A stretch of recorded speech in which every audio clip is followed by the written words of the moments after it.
interesting, right? It's like when you're at a concert and you see some dude next to you rocking out, and you look at each other and you make eye contact and you just kind of do the rock out fingers, you know. You don't know this person at all, but at that moment, you understand each other on this weird metaphysical level of just, yeah, man, cool, right? It is cool.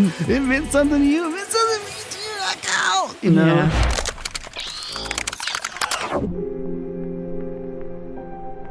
The human mind can only perceive 3 dimensions of physical space, and then the 4th dimension of time. So again, space and time is the space in which we dwell, the dimension in which we live. And what's really interesting is our capacity to pattern that 4-dimensional reality. I mean, one of the reasons that I love things like music is that music is a kind of painting in time.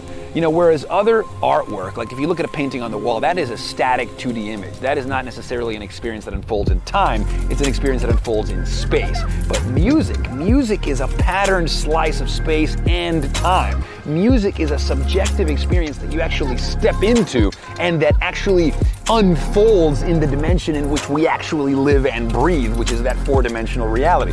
So when you talk about the power of rhythm, when you talk about the power of collective ecstasy, why people go to concerts, why people go to festivals, because the musicians essentially start by instrumenting rhythm.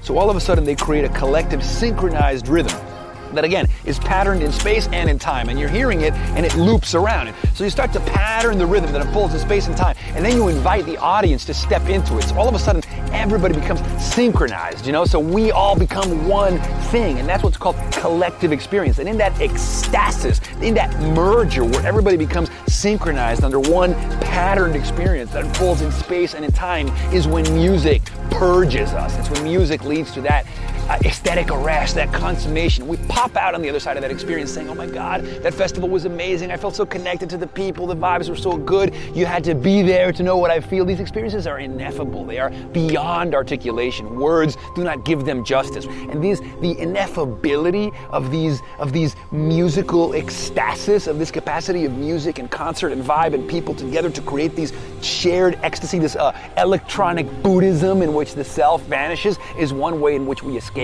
death. It's one way in which we pierce the finite, and for a second we become infinite.